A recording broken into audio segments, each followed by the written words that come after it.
What's up, you beautiful chuds, and welcome to the Let's Talk Horror channel podcast, where we have very honest, unfiltered, unrated conversations about something from the world of horror.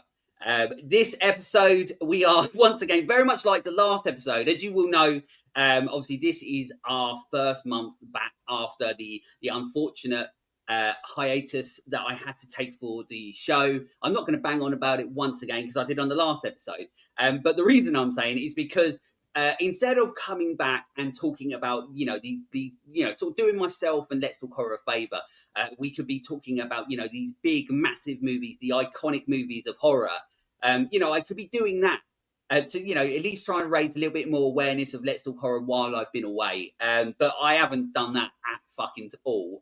We obviously spoke about The Hitcher on the past episode, which is a movie that very rarely people talk about. And now we're talking about another movie that very rarely people talk about. But with both of these movies, just like The Hitcher, this movie that we're talking about, which is Don't Breathe, is a movie that, once again, people really should be talking about. It's a fantastic movie. I'm really looking forward to going into it. There's loads of things to talk about with this movie. There's loads of reasons as to why it should be spoken about. And I think it's a little bit of a movie that may be living in the shadow of another movie done by the same person. But we will talk all about that as well. But as I said, we're going to be talking all about Don't Breathe. And with me on this episode, I'm very excited to have back on the show Captain Steve Coates from the Bucket of Chum podcast. How the absolute devil are you? I'm doing pretty good. Thank you so much for having me back on, and it's awesome to see you back at it again. Yeah, thanks, dude. It's just, just like trying to do these episodes. And to anybody that's listening, obviously, you can more than likely tell that I'm trying to figure it all out again. Hopefully, they're not like too bad. Hopefully, you enjoy these episodes that come out. But yeah, it's truly nice to be back. But it's really nice to be able to sort of be back and speaking to yourself and to everybody else that I have been so far on these episodes. And like I said on the last episode, very rarely do I choose the movies that we're talking about. And Don't Breathe was one of the ones that I chose because, like I said, I don't think it really gets any sort of enough recognition that it probably deserves. And I was happy that it was you that said, yeah, sure, like that'd be the one I'm happy to come on and talk about because I think we can have a really good conversation about all the fucking fucked up gross shit that happens in this movie. But yeah, so obviously with Bucket of Chum, Captain Steve Coates he's gonna promote absolutely everything about it at the end of the episode. So stick around. More than likely, if you're listening to anything I do, you're listening to everything that he does already. And if you're not, then you're mugging yourself over. But Don't Breathe was released in 2016, which I think so that now makes it 10 years old. Is that right? I mean, basically, like we're in 2025, so like technically 9 years old, but they probably filmed it in 2015, right? So like it is 10 years old at this point. So which is crazy. Like I like now that you say, I'm like, oh shit, yeah, it's almost 10 years old at this point, which is crazy. Yeah, it doesn't feel like, and I do think this is a film that definitely has a moment where it feels a little bit ahead of its time, even though like because we don't view it as a movie that is nearly because my maths is fucking awful, but we don't really see it as a movie that feels like it's almost a decade years old. It still feels like when you watch this movie, and we obviously get into all of that, it does feel like every time I watch it, it does feel like a new movie. Like it feels very fresh. And there's a lot of really good reasons as to why I think that is. Yeah, it's actually been a while since I've seen it, which is why I was glad you asked me to come on for this one because like I own it right here on Blu-ray. Sits on the shelf.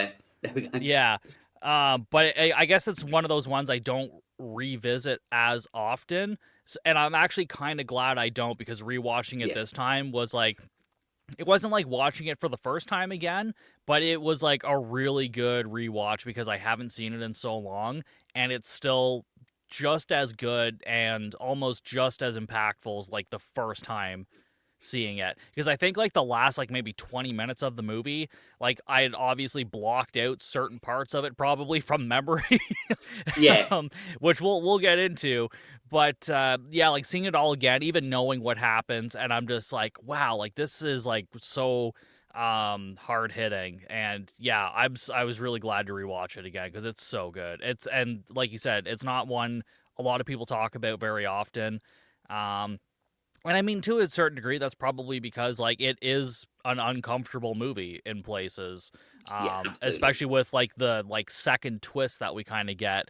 But it's still a great movie, though. Yeah, absolutely, and yeah, you're right. It is one of those movies that can be hard to. That's a great little thing. It can be hard to swallow. But Yeah. I genuinely didn't plan that. That just came out. But yeah, it can be a movie that can be quite hard to swallow. Yeah. Um, but yeah, it's one of those movies where, and you're exactly right. Like when I watched it, I think I hadn't probably seen it for a while as well. I probably haven't seen it for maybe 5 or 6 years, 5 or 6 years or so. But it is one of those movies that, like, if you come back to it, and give it that space of time, it gives you a little bit of time to not potentially forget all the big things happening. Like, this is a great movie to watch for a first time. Like, but when the first time you see this movie, you're like, what a fucking film. And there's loads of fucking gross, messed up shit, and the way the story goes, and the twists and turns like we're getting to, you have all that. But what's cool about this movie is, and exactly like you said, like you can come back to this movie years later and you're not going to forget those big beats that it's hitting. But it's about how the journey takes you to get there, that you're like, oh yeah, like I might have forgotten about that, but how sort of expertly crafted it is as it goes along that way. But there's a lot of like moments within it where you're like, oh shit, like that's like a big moment in the movie that I didn't necessarily see before as such an impactful moment.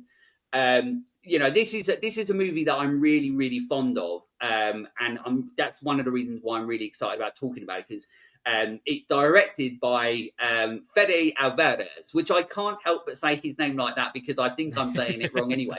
So I just pronounce it like he's some sort of like Mexican wrestler. Um, but Fede Alvarez, a lot of people will know from 2013's Evil Dead. The man that made something that a lot of us thought could be impossible, of making a decent Evil Dead movie without Sam Raimi and Bruce Campbell, and yet somehow managed to fucking make it fucking work like a million times better than most people thought he could, which he did with that. In 2013, obviously after that, he's gone on to make Alien. What the fuck is it called? I was going to say Alien Isolation, but that's the game, isn't it? Yeah, Romulus. That's it, Romulus. Yeah, Yeah. it's a movie that sort of divided a few people, just like the movie itself, where it was divided into two halves. The first half was creative, the second half was Alien Greatest Hits. But that's my opinion. It doesn't have to be everybody else's. I know I got a lot of stick for that before, where I was just like, yeah, it was good until halfway, and they did that one thing that I did not like, and then from that point onwards. But what it does show, Alien Romulus did show, is how much of an incredible visual director Fede Alvarez is, and what incredible visual director he is in Evil Dead. And then he brings that into Don't Breathe, which is what obviously we're going to get all into as well, because this is a movie, once again, very similar to like when I was speaking about The Hitcher.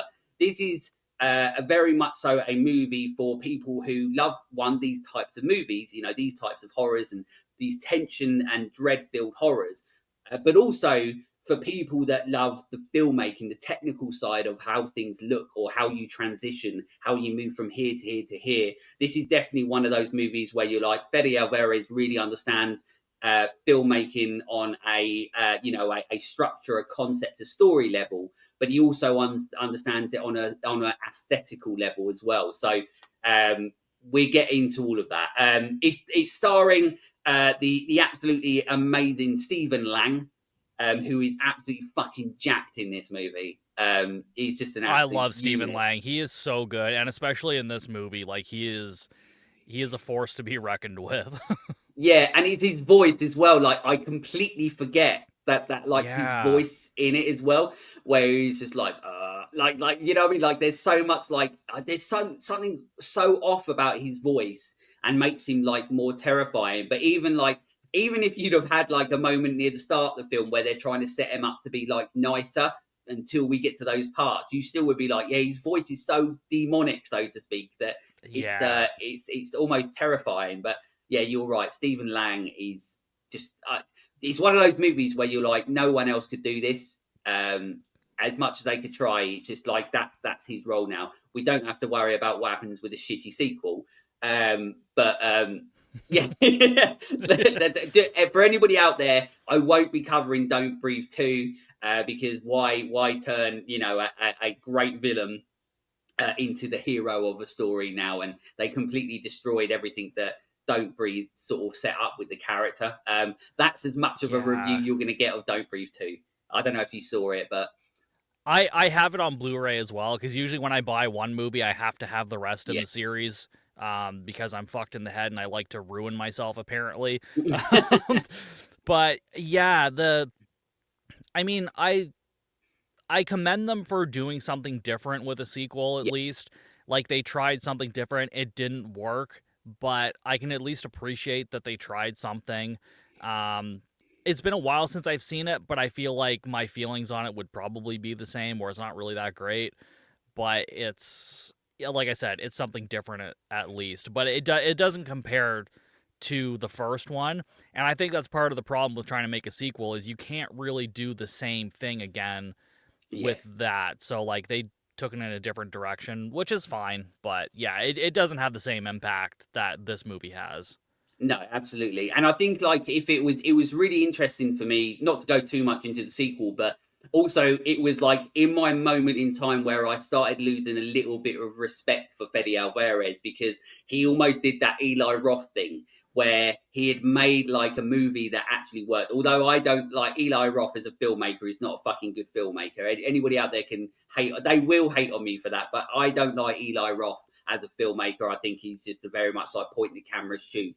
That's pretty much it for me. But he obviously, got a little bit popular, a little bit of buzz around him when he created his first sort of movies. And then after that, for a while, he was just producing. He was putting his name to things and not actually creating it, because obviously all the money's in producing. And sometimes I lose a lot of respect for that, because you're like, oh, okay, so the dream was the money, it wasn't the product. So that's the difficulty with people. And Fede Alvarez, he, rather than going and directing a Don't Breathe 2, he produced it. And then it just means, right, so you're like, your input is very minimal on this really now, because you're like, well, I'm going to take the money from that movie. I'm not really worried about what I created. And then he sort of did that with, he also, I think, produced the newest Texas Chainsaw Massacre movie as well, which I thought was shit. Some people liked it. I thought it was awful. But terrible. It's another thing where you're like, he's cashing in on it. And then obviously he came back with Alien Romulus, which, was good that he's actually come back to filmmaking. Hopefully he continues, because if Evil Dead and Don't Breathe is shown as anything, it shows that he's a very, very talented filmmaker. Which once again we get all into. But as well as Stephen Lang, you've got Jane Levy, who has been my major crush ever since Evil Dead, and as much as my partner absolutely fucking hates it, there's just something about a woman covered in blood. I don't know what it is, but there's not the chainsaw hand though. That can stay away from me. But I don't want that. But Jane Levy is like been a major crush of mine, and she's, even though she's got an awful character name in this, which is Rocky, I don't really get that as well. Very similar to The Hitcher, when you've got Nash as the female character in that, and I'm like, what's going on? So this month, everybody's getting movies with bad female character names. But yeah, she plays Rocky in it. You've got Dylan Minnette, which is probably pronounced completely wrong, but he's actually in a band that I love called The Wallows. If anybody out there that knows The Wallows and haven't seen this movie, that might be a reason to go and watch it. And then Daniel Zavato, who I don't even know who that is, but I'm assuming it's the other guy that is part of these nasty bastards trying to rob people. That's all that's pretty much in the movie. It's a very small, compact cast in this movie, but obviously the film benefits from that. You're not getting bombarded with different characters and so on, or people from outside of it being like, oh, where are these people? And you know what I mean? It's very, very claustrophobic, and it's purposefully meant to be that way, and that's what makes it even a million times better. Is there anybody else in this? Oh, and the dog. The dog's fucking brilliant. There's a dog. Oh yeah, yeah. The dog is great, and I'm pretty sure the dog lives in this movie too. Like they actually don't kill the dog off, which is nice because anytime I see a dog in a horror movie, I'm like, for fuck's sakes, like they're gonna kill it off, and I'm like, I don't like that in movies. I'm like, no. I think it's a trope that's just like way overdone. Probably because I'm a dog owner, so that's why I don't like to see it. I understand in some movies it does have an impact. I understand what they're trying to do, but I don't need it every time. So I appreciate when a movie like this basically teases you the whole movie that this, dog could die, but they don't kill it at any point in the movie, which is, they get like creative with how they deal with it, which is awesome. Yeah, I was exactly the same. When I put this on and I forgot that there was the dog in it, and then as soon as it happened, I was like, shit, does a dog die? And I really wasn't in the mood for like a film where I'm like, the dog died. I mean, I never am, but I just didn't want it to happen. And then, like you say, like creative wise, they do a really good job of like going like, well, we're not going to kill the dog. We're not going to do that to you, but we're going to give it a purpose, a point of being there, and we're going to give it, a good way of going, look, we didn't do it for you. We didn't kill it for you, but like it works. But the dog's fucking great in it. Absolutely, like most terrifying, intimidating dog. But also, I do want to give it a lovely little hug at the same time because it's a dog. That's literally one of my notes. Is like my toxic trait is I would want to pet the dog. Yeah, exactly. Yeah, I know that's it. I'd be like, everybody, when their moment where they're all standing there, like, don't move. I'd be like, come here, boy. Like, I'd be like, come on. And then, I'd be the first one dead. Obviously, I'd be lying there with my throat ripped out. But at the same time, at least I would have enjoyed the end of my time stroking a dog. I'm just like trying to pet its head, just trying to pet its head while it's ripping my. I've got you. On IMDb, it sits at 7.1 out of 10, which obviously is great. Anything above That's 6 is an Oscar winner, and he's 88% on Rotten Tomatoes. So, still high on Rotten Tomatoes. So it's interesting because there's, both those scores really give you a reason as to why you should watch it, irrelevant of what we're saying. If you are somebody, I put those scores in there because obviously we live in that world now where people live and breathe by what a Rotten Tomatoes score is. Obviously, you shouldn't because you're missing out on some fucking great movies by living your life that way. But I put it in there because if it's something then entices people to go and watch a movie that they may haven't seen, like Don't Breathe or The Hitcher, those scores on there are going to tell you, look, it's worth your time. Even if you end up not liking it, at least you can watch it and other people thought it was fucking brilliant. But not that I ever give a shit about Rotten Tomatoes. I like putting it in there because maybe it helps people. We Googled synopsis wise. We've got is a big word in it. I've got to try and say it. 3 delinquents break into the house of Norman. A golf. Is his name Norman? I didn't know his name was Norman. Yeah, I thought he was just credited as the blind man. Well, apparently his name's Norman. I don't know, but that's a weird fucking name. Anyway, he's a Gulf War veteran who is blind, and they go to steal his money. However, much to their horror, they discover that Norman is not as defenseless as he seems. That is essentially the movie. With obviously the podcast, we go into what happens. I'm not going to go into scene by scene, all that sort of shit that happens. I'll give you a brief summary in a bit. And then we go through sort of big moments in the movie of where it leads to and stuff. But also, like I said, with the reason, I do the podcast the way that I do, it's to have like the deeper dive conversations into, taking bits apart and then saying like why this works or why is this relevant and why it's a good part of the movie and, and just try and go a little bit more of a deeper dive rather than, than me just going, I like it or I don't. Otherwise, it'd just be a 2-minute episode of me going, I like it, 2 thumbs up.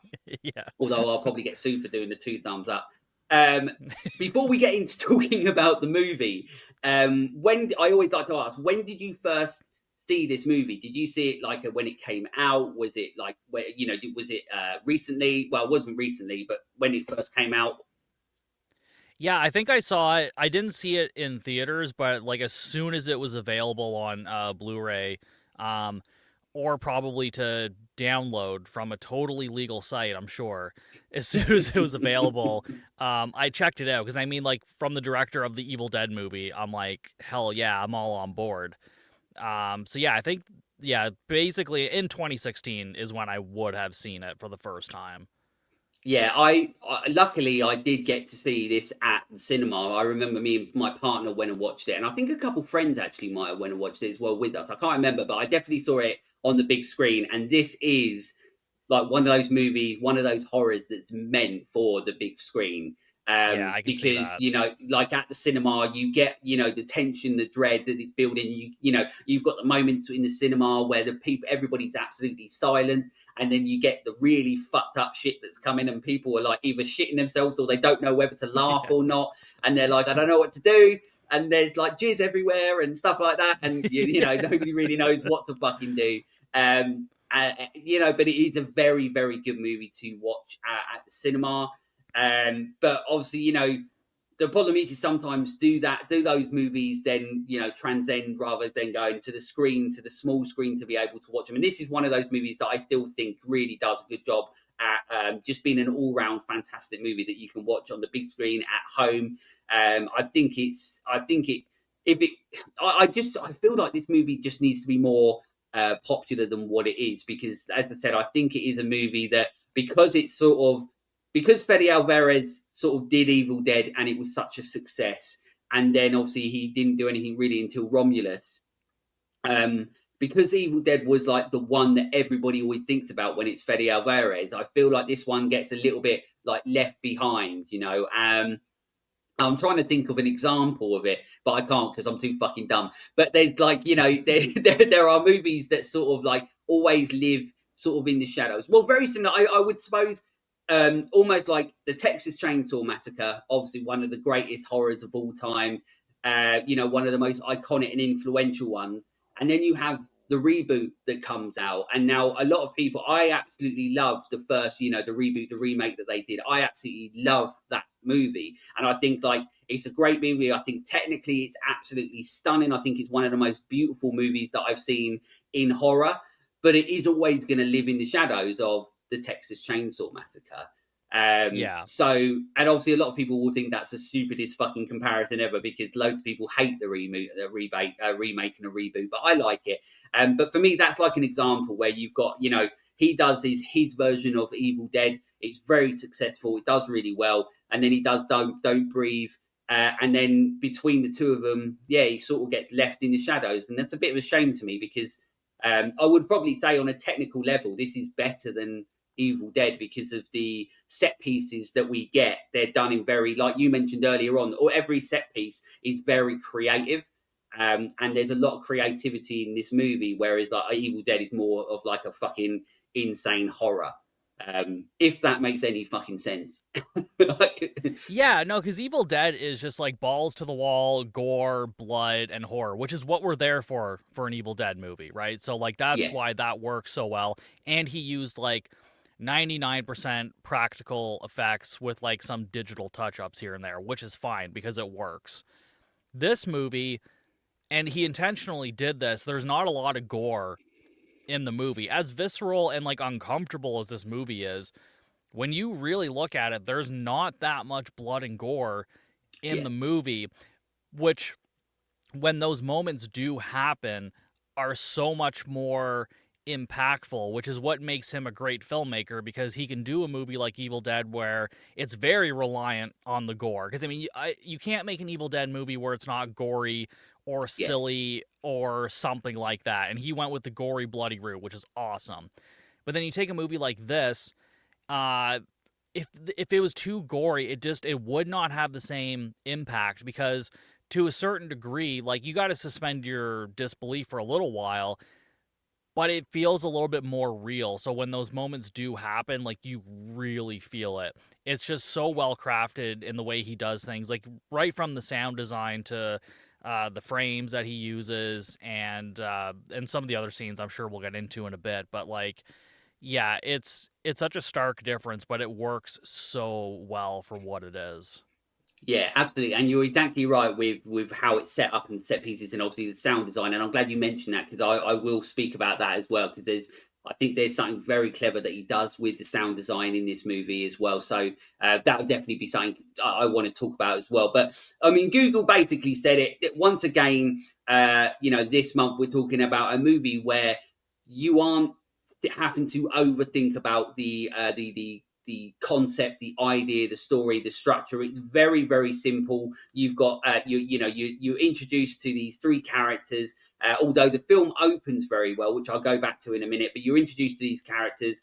And what I do find interesting is that really we're introduced to basically like not very nice people. Like rather than them being like these teens or these college students or whatever, they're going off to somewhere and all this. We're already introduced to people that are essentially like not nice, irrelevant of their reasoning as to why they want to do it. I mean, they're still thieves. They're still trying to rob people. So I found that really like refreshing and interesting, where we're already introduced to these three people who we're on this journey with, but they're already like fucking assholes. So like, so that's interesting because you also get a little bit conflicted because obviously throughout the movie as well with the things that are happening, you're like, well, how am I'm supposed to sort of root for these people, right? How am I going to do that when I already know that, like, yeah, they might have shit lives, but they're trying to rob people. So I find that really interesting. I think that's like a really cool way of getting into a movie where you're like, here's your heroes, but they're not. And I thought that's cool. Yeah.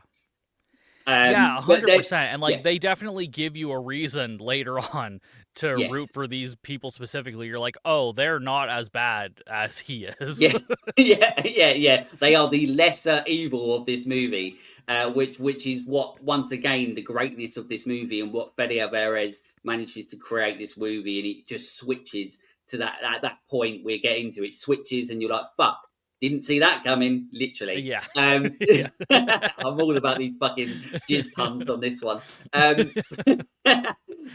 yeah, so we're introducing these characters that already we're like, well, do we root for them or not? And they are essentially basically going to rob Stephen Lang's house, who apparently his name's Norman, and he basically has a house. He got some money. I don't know I can't remember what it is. I don't know if it's a settlement. Basically, he's blind. And I don't know if it's a settlement for him going blind or if he won money. I can't fucking remember. I know they say about it in the movie. Yeah. So he's blind because he is an Iraq war veteran. The Right. Yeah. settlement he got is from the family of the woman that killed his daughter. So he was That's suing right. them, Yeah. but then they just settled out of court, which is why he has all the money. But he's blind from being in Iraq, which is why he Yeah. has like skills of a super soldier. But Yeah. He's got skills of a super soldier. He's absolutely fucking jacked. Like making him, like his blindness just turned into muscles, and and he's like the Daredevil and Hulk kind of combined into one in this movie. Yeah, exactly. If they ever make that movie, they just hire Stephen Lang to go around, go like, ugh. But yeah, that'd be great. I'd watch it. Yeah, so would I. Yeah, just paint him green and that's it. But yeah, so Stephen Lang is blind. He got this settlement from, like you said, of obviously a horrible thing that happens. And once again, like already you've got these moments where you're on this journey with these people that you don't think are nice, obviously because of what they're doing, and they're going to essentially, you think they're going to end up trying to rob from, somebody from less fortunate. Obviously he's blind. He's lost his daughter. He's got this settlement and stuff. He's going to be, and as we see at the start, he's living a very miserable life.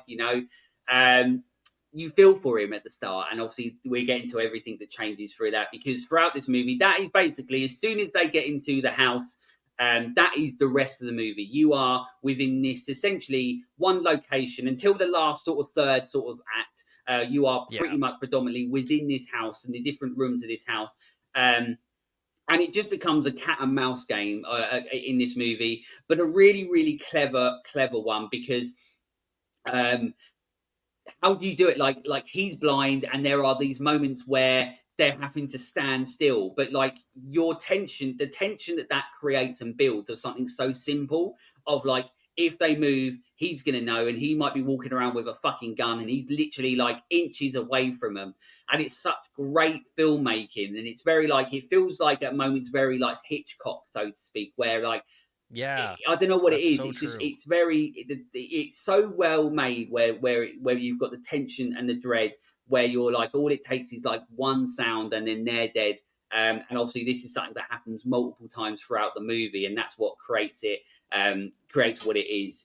But in regards to sort of, rather than, before we get into it properly, rather than the big, when we're talking about the big moments of the movie, obviously the first sort of big moment we get is one of the three dies. He gets shot in the face by Stephen Lang, and that's sort of like, you know that it's going to happen, and if it's going to be anyone, you hope it's him, because he's definitely a fucking dick. Like, he's like Jared Leto in Panic Room, like, the dickhead. Oh And yeah.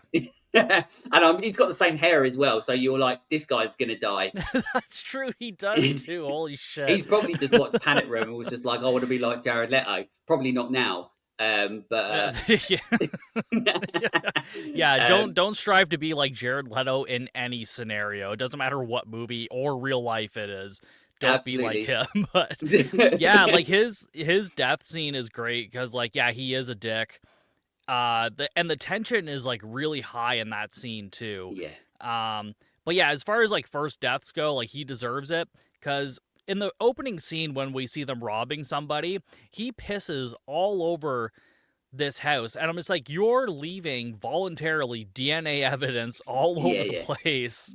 Like, there's no way that, like, if you get caught, like, you're done. Like, there's nothing in your defense to save you. So yeah, he's Yeah. sort of an idiot too. But yeah, his death scene is great, and like Jane Levy's character does like nothing to try and help him. I mean, she's in like this stuck moment of fear, but like the whole time I'm like, you could do something, and like literally anything other than what you're doing, and like you just stand there, and I'm just like, God damn it. Yeah, it's like, she does absolutely nothing. We know the other guy, one of the characters out of the three, you've got obviously Jane Levy. She's doing it for a reason. She's, obviously got shit going on at home, which we see in the movie. She's trying to get. Is it her sister, or is it a daughter? It's not. Is it a daughter? I don't know. I think it's How? her sister. Yeah, I think it is. Yeah. Which is, and she basically, that she's trying to get the money to plan to run away. So they give you sort of a reason for her. And then they sort of give you a reason for one of them who, basically the guy that does die, who's an absolute dick. He is Rocky's partner, so to speak, Jane Levy's partner. But the other one is basically in love with her, So you're like, oh, Yeah. sweet little kid. He's in love with her, so he's trying to do everything he can for her. But obviously, he absolutely fucking mugs himself right over throughout this movie doing that. Like, I bet he probably wishes he never met her. Well, until he's dead, and then it doesn't matter anymore. Yeah. But yeah, so they set up two of these characters where you're like, oh, okay, I sort of get it, but they're still, they're still robbing people. But you get the one of them, you're like, he's dying first. He's going to die first. And it's like, that's a visceral moment, and it really sets up the movie on an aesthetical tone, because you're like, the way that it's shot is very cool. It's very well done. The burst of like the light, the flash from the gun, and the way that sort of slowed down a little bit. And you're like, it's such a great visual shot. And once again, for like someone like me, and I'm sure yourself as well, like when you get moments like that, it's very exciting, because you're like, not only is this movie like, okay, it's working so far as a movie, but on a technical level, once again, there's that creativity side, and you're like, finally, like we're getting to watch something that is actually made by somebody who knows what they're doing, rather than maybe like a just point and shoot movie. And you're like, oh, okay, well, it might be a good movie, but there's nothing extra to it. With this movie, you get all those extra moments to it. So what other big moments are there in the movie? So obviously, before we get to the big ones and so on, but a lot of it is all about going around the house. All this bad shit is happening. One of the very, very cool moments that we do get in it is there's a really great moment where they're using the night vision. The use of night vision in the movie as well is such a great creative choice, where obviously, Stephen Lang's character, Norman, he is after them, and he turns out the lights. And rather than obviously it being completely pitch black, and us as a viewer, we're like, well, we can't fucking see anything. They go night vision. But it's great because obviously it's like we're in on it. We can see it. They don't. Obviously, their acting is in, it's pitch black. but we're seeing it all, and it's fucking like there's something very haunting about it. There's something like very like tension and dread, tension building about it, because they don't know where he is. Obviously, they don't know. He doesn't know where they are. And at one point, they do come to that moment where they're just about to meet, and you're like, oh, like they're fucked. And then like he ends up going off at the last moment. But once again, like you mentioned earlier, it's all about like the creativity of the moments in the movie, and that's another standout moment in the movie, I think. Yeah, the night vision thing is fantastic. Like, it's so well done. And because I was watching it too and thinking about like how else would you do this? And I'm like, you could just do the normal thing where like we can see everything that's happening, but we're just supposed to believe that the characters can't.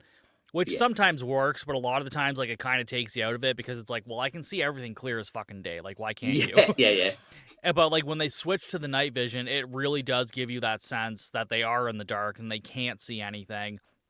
And he also plays with sound design a lot too. Like when they're moving around and whatnot and they're trying to be quiet, it's like the sound like almost like dips right down because he like really shows you that like, yeah, they're doing everything they can to not make a noise. But then they'll step on like the wrong floorboard, or they'll like go like when the night vision scene, they like lean up against a shelf or something and it makes a creaking noise, and then it's like it snaps in his head and he can like echolocation them like he's fucking Daredevil all of a sudden, and it just makes him terrifying because it's like, oh shit, he's going to find me. It's not like a matter of like when he's going to find me, it's like he is going to find me like right fucking now. It's happening. Absolutely, and you're exactly right. I mean, let's get into that as well, is because we've spoken about it a couple of times already, and it's worth getting into before we go into like other big moments and other things. But this sound design, and you're exactly right to mention it, is so good in this movie because it is the sound design in regards to like what you're saying about the moments where they're choosing to put in a sound, or they're choosing, like you said, like it's almost as if like they're playing with the whole like making us sort of understand his viewpoint in a way, like Yeah. he can't see anything but he can hear everything. So sometimes you'll get things that like are louder in the movie, like a step, or like you're saying a floorboard is louder in the movie than it probably would normally be in real life, but that's because we're almost hearing it like he is. And then like you're saying, very much like a fucking like Daredevil, whether he's on the case and he's after him. But there's a lot of that in the movie. But this also is a movie that doesn't have much of a score. When it does, the score is very, very good and the music's great. But there are a load of moments in this movie where there isn't any music and you're just literally going with, once again, like the sound. Like the sound is such a character within this movie because it's such an important aspect to the to Stephen Lang's character, to him living and surviving. Sound is so important. So it's a very, very clever way that they do this movie. Like even like moments when they're trying to break into the house at the side for the first time and stuff, and that is just purely all sound design from what is happening. But there's no score over it. It's really, really clever. And even in like the most tension-driven moments and stuff, even in the moment where we've got the night vision thing, sometimes you would have like a thumping score and stuff like that over it. But there's nothing, and it really means that it makes you feel as almost like in on this claustrophobia that they are. You're sucked into it all, and that's what I love when you get great filmmakers, because we always say, like, and a lot of people will always say that, like, the sound design and sound and music can really like make or break a movie. But sometimes that can be wrong because sometimes it's not necessarily about what it is; it's about how it's used. And I think that's more important. Like sometimes you can have like a very low budget movie and you can put music in it to make it more cinematic. But at the same time, if you're not using the right music or the music that you're using at the right time, I mean, Terrifier 2, for example, as much as I love it, that's for me, that's definitely a movie where it's all about learning for Damien Leone as a filmmaker, because there's a lot of moments where he's using music in the wrong way and he's using the wrong type of music in those moments. And that's all about learning and understanding and your craft as a filmmaker, which we get to watch in real time with Terrifying movies, which is what's great about them, especially for anybody out there that wants to make movies. This is another very good example, this movie, of where the person understands the importance of sound, not just how you use it, but when you use it and why you use it, and so on. So yeah, you're exactly right. The mention in sound design with this movie is one of like the top things, where you're like, when you rip this movie apart and you go through it individually, like I always do, you like sound design top tier, because he's fucking nailing it when it comes to using it to drive what's happening in the scene. It works every single time. He's doing a really, really good job. But yeah, so it's got great sound design. But I'll go into some other things as well. But basically, that's a big moment in it. You've got the night vision. I'm going to skip ahead a little bit because obviously we're going to go back to a certain scene in it as well. But there's a moment where we do escape the house, where Rocky does get out, and then she's chased by the dog, and we get like a very Cujo scene. But it's a fantastic sort of Cujo scene, with her inside of a car. But then it's like, well, now she's got to get out the car. How does it happen? And like we mentioned, the dog doesn't die, which is great. But it's very, very creative. See, like it's interesting because sometimes you're like, how is it going to work outside the house?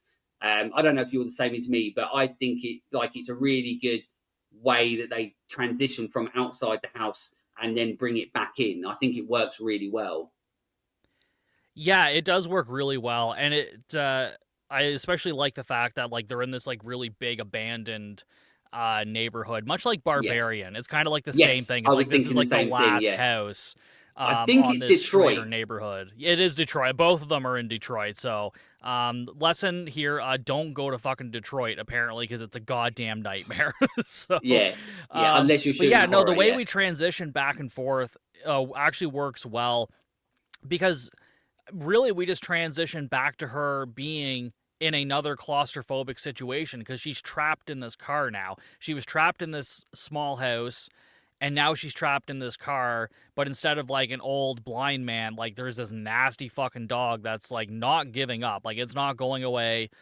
And like basically with the dog barking too, he's also just leading Stephen Lang right back to her. yeah, So like it does serve a purpose and it's like really well done. And again, even with the sound design, we don't have like the loud boisterous music. He really lets the scenes speak for themselves in this movie. Um and yeah, again, like we were saying with the sound design, like one of the things we learned in film school was like people are very forgiving when it comes to visuals for the most part. Within reason obviously, but people are more likely to overlook a bad visual movie than they are a movie with bad sound. Because if the sound is bad in a movie, you can't do it. Like you can't sit there and listen to it if the sound's like dipping up and down or if it's like very inconsistent. And this movie is very good at making, like you said, very intentional with everything that they do. And that includes when we go from the inside of the house to the outside of the house. Like everything is still very intentional, very thought out.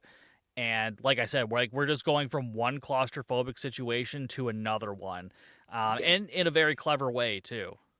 Yeah, absolutely. Yeah, he's almost like when Evil Dead being set in a cabin as well. You're like, is he becoming like the king of claustrophobia? Like like he True, yeah, really seems yeah, he really seems to understand what all good horror filmmakers should do. That he really tries to understand what is really going to cut through, to the core of anyone out there, whether you're a horror fan or not. What's going to lead into it, and obviously claustrophobia is a very big one. Being trapped in its surroundings or a space of about, and you as a viewer in there with him, or with anyone, and then is trying to figure out how you escape from that and so on. And you almost there thinking with them, like, how are you going to do this? It's very, once again, and we're going to say throughout of this, it's just a very, very well made movie that sort of like understands the beats, the moments as it goes through. There's a reason it goes to these points, and then how it gets there is very, very creative. And one thing that is, I mean, I'm surprised I haven't said it already because it's a word that I love to use, but this movie is very, very something that a horror needs to be to actually be a decent horror. It's very, very unpredictable. Obviously, once you've seen it, a few times, you know what it is. But if this is the first viewing or a second time, even when I watched it the other day, you can still respect the unpredictability of this movie, where you're like this is, even though you know it's happening, when you watch it again, you're like, I still appreciate and respect that they went from this point to this point, but you wouldn't necessarily always do that. Like he's always trying to try and go from set piece to set piece or scene to scene. He's trying to do it in a different way that other movies or typical horror movies would do this. He's trying to do the opposite and trying to do something very like fresh and creative with it. And then he does that a lot in this movie. Like, I think he does that really, really well. Yeah, he is a master crafter at doing like little twists like that, especially in this movie, because like, yeah, I didn't see that coming at all. No pun intended. But like, and I can maybe understand why some people don't care for it, because it is jarring. Like when you're watching it for the first time, like it is jarring and shocking almost when it happens, and you're just like, whoa, what? But like, it's done in such a way that like, I'm like, yeah, I can see a psychopath doing this. Like, I have no reason to believe that this couldn't happen in real life. And you're that fucking jacked. Yeah, and it adds like a nice element to the movie, because like the big twist of this movie could have just been that he is like this badass army veteran killer, even though he's blind. They weren't expecting him to be this good at what he does. Yeah. And they could have just left it at that, and we could have just had a few moments of tension, and then like maybe one of them escapes or none of them escape, whatever. But then they add this whole other element to it, which kind of changes like how we feel about the main characters, because then it's like, oh, well, compared to what he's doing, these guys are okay. Like they're fine, except for maybe the first guy that dies. He's kind of a dick, but yeah, the Jared Leto wannabe. Yeah, exactly. I think his character's name is Money. I think they call him Money in the movie, which is just a dumb just name, an absolute douchebag. Yeah. But, well, let's get right into that, because you're mentioning it, and obviously it's worth getting into, because we skipped ahead of it, but we might as well go back to it, because one bit that's cool about the whole car bit as well is that the moment after the car thing, what I love about this movie as well is that you're already intrigued about where we go, because the opening moments of this movie is that about 3/4 of the way through the movie, where Rocky is getting dragged by someone who we don't really know who that is yet. But we assume that it's the bad guy of the movie. But at the moment, obviously, it ends up being that it's not to start off with. But once again, it's a clever way. Sometimes it's like a bit of a cheap trick when it comes to filmmaking, because you're like, well, let's shove this in there, because now people feel like they need to watch till the end to find out what happens. Yeah. Like, how do we get here? But at the same time, if you're a very good filmmaker, it all pays off, because the journey to get to that moment, if it's shit, and I do that all the time. I do watch a lot of really shit movies where I'm like, well, I've still got to watch to the end, because they've planted things in here into this movie where you're like, well, now I need to know how it ends. And it's one of those sort of cheap tricks of Hollywood, but it works if you are Fede Alvarez or someone like that, who can create a very creative, a very unpredictable movie that is, shot and sounds as good as this. So when we get that moment at the start and we're like, oh, okay, well, hopefully like this pays off. At that point, when it gets to that, you're like, it's absolutely paid off. But then still, we've got like the rest of that journey to go through, that you're like, you don't know what's going to happen in that moment. But yeah, I mean, we do know what sort of is going to happen in those moments, because this is where the film really takes that fucked up turn. The fucked up turn of this movie is that there's this guy that you really feel sorry for, Stephen Lang character Norman.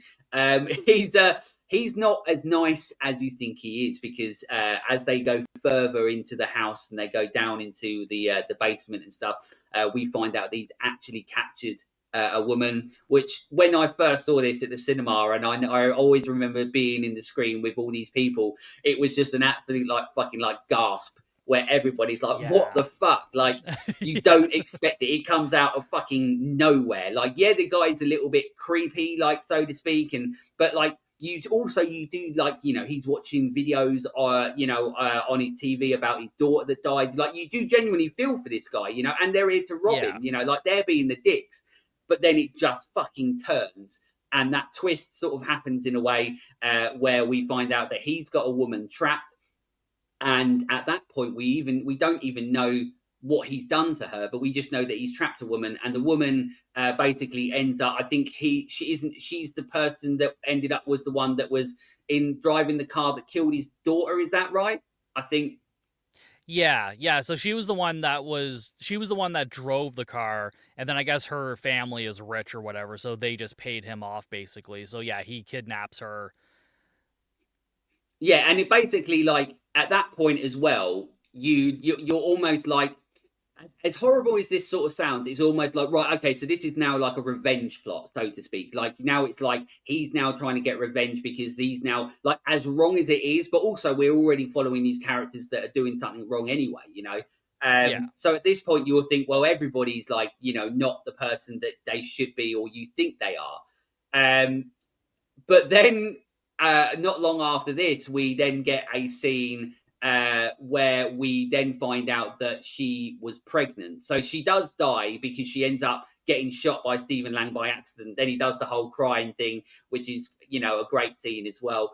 Yeah. Because his voice, just something he does with his voice with this character, is just like so unsettling.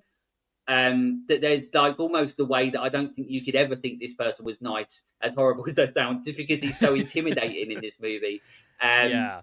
But we do find out that he has impregnated her because he's trying to obviously get a daughter, and he does say the whole, like, he was going to let her go once, whether you believe that or not, I don't know, but he says that he was going to let her go once she's given birth to the child and stuff.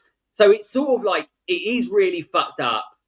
But you sort of, there's still a moment that you feel for him in a way. It could just be me, but it's like he's lost his kid. His life is all this. He's now getting robbed.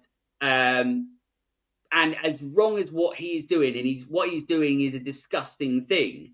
But you sort of like, oh, okay, like, yes, he's a psychotic bastard who's doing it, but at the same time, you're like, oh, okay, like, but this is why he's sort of doing it.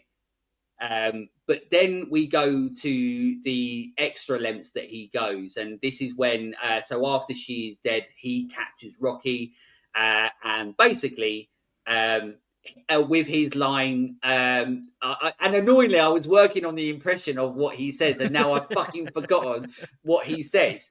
But it was something about, I'm not a monster, I'm not going to rape you, or something like that, and he goes, but then he goes, but I'm done waiting, or something like that. And he basically says something along that line. And at that point, and then there's like that big boom of the sound that comes in, that's when it really goes fucking dark, where basically he's going to forcefully impregnate Rocky with a fucking gross, dripping, jizz-filled turkey baster that is fucking, it makes me want to vomit every fucking time. And the way that he's got her hanging upside down, he's got the scissors, and basically he's there to do that. I mean, yeah, that's fucked up. It's so uncomfortable. It's really fucked up. And, like, it makes you realize, too, because, like, when you first see the girl in the basement, you're like, okay, I kind of feel sorry for this guy. But he's also, like, not totally innocent. But it's like, I can understand why I can understand why he kidnapped her if it was, like, a revenge thing. But then it turns into this whole other thing where he's like, well, she took my daughter away, so now she's going to give me a new one, and then I'm going to let her go. I don't know what his plan was to let her go, because, like, police, DNA, like, all of those things exist in this world, so, like, I don't know what his plan was. Maybe he meant it, I don't know, but, like, that's kind of the thing, too, is, like, you don't really know if he meant it, and if he did, like, again, what was his plan? But then, like, when you do find out, like, why he's really keeping her to give him a daughter, it's, like, so fucked up. And then you realize that, like, and even her, like, she's the one who killed his daughter and then, didn't pay for this crime, basically. So all of the, like, victims in this movie are also not innocent. Like, there's no innocent characters in this movie. Like, Alex is maybe the closest one to being innocent, but even he's not, because he's still robbing people. So, like, exactly. At the end of the day, all of these characters are not innocent, which is what I think makes this movie like really interesting. Yeah, he does. Yeah, you're right. There's there's no good people in this movie, no matter how good they're trying to be, so to speak. Like you're saying, with Dylan Minette, whatever his fucking name is, he, he's there because essentially he loves Rocky. He's trying to still keep her safe, so to speak. He understands the situation she's in. But are you still a good person because you're trying to rob houses? You know what I mean? You're still taking from people who, you might be robbing from rich people who have earned that money, who are good people.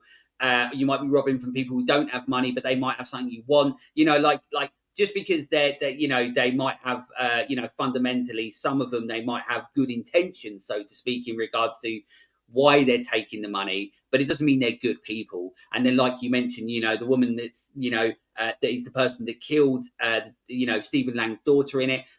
Yeah, she's not a good person for what she did and the way that it was handled and the way she gets away with it. And he takes, obviously, the justice into his own hands by doing what he does. That doesn't mean she's a good person.